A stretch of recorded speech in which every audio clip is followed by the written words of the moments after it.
here standing in front of you today is a book. When you look at it, you might think of bounded pages with words on them. When I look at it, I think of a story. I think of a timeline, I think of a journey, and I think of ultimately a symbol of my life. My name is Valeria Angulo. I am a sophomore here at TSC. My major is public health, and my hometown is Weston, Florida. Now today I'm going to explain to you why a book represents my life and the person that I am standing in front of you today. I've divided my speech into 4 components, all which are necessary for a good book. The cover, the chapters, the characters, and the theme. Now every book has a cover, and it's typically the first thing that we see. But it doesn't really tell us much about the story. It is often said that first impressions mean everything. But just like a book's cover, a first impression doesn't tell you much about a person's story. The phrase, "never judge a book by its cover," has always resonated with me throughout my life. I feel like throughout my life, I have been misunderstood or misjudged because of my appearance or because of a first impression that went poorly. But over time, I've come to realize that it's important to not look too deeply into the surface. The surface is not what defines us, nor what defines our stories. A cover doesn't capture the depth of a book's narrative. And I strive to be someone who looks beyond the surface within myself and others around me. Now, another important component about a book are its chapters. Now, the books that I have read have been divided into chapters, each holding its own story arc, its lessons, and its challenges. I like to see it as my life has its own chapters. The phases of my life and the years form the chapters of my story, of my book.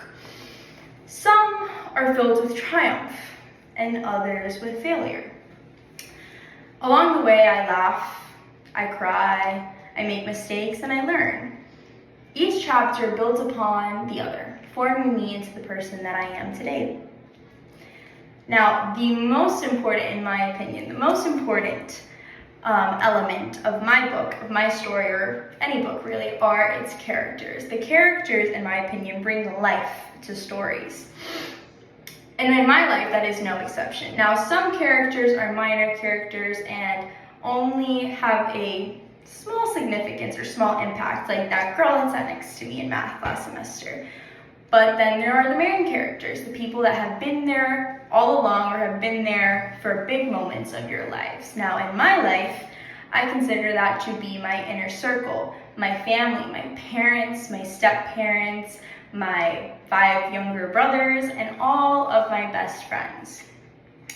These people are important to my life. They shape me into the person that I am. They've taught me, they've guided me, and they are an essential part of my life and who I am. And for that reason, I have added them to this speech. Now, lastly, my theme. Every story has a theme. Every story has an underlying message. Now, my life has been full of moving parts, transformation. So my theme, the theme of my life, I think, is growth and change. I have moved countries, I have moved states, I have moved cities, I have moved households, my parents are divorced, I've moved sibling groups. There's been a lot of growth and change, and I know that I am still young. I'm 19 years old. I have so much change and so much growth ahead of me. But I've learned to embrace this. I love this part about myself. It's something that makes me me, and I think it's a beautiful part of life. I choose to embrace this theme of my life, and I welcome growth with every new chapter adding on to my book. This book is more than just words on a page.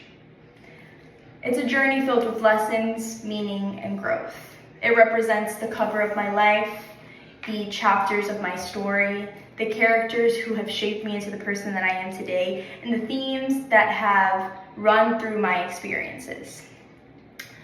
Yet my story is far from over.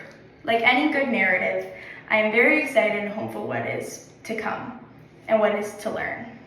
Thank you for hearing about me and my book. Thank you.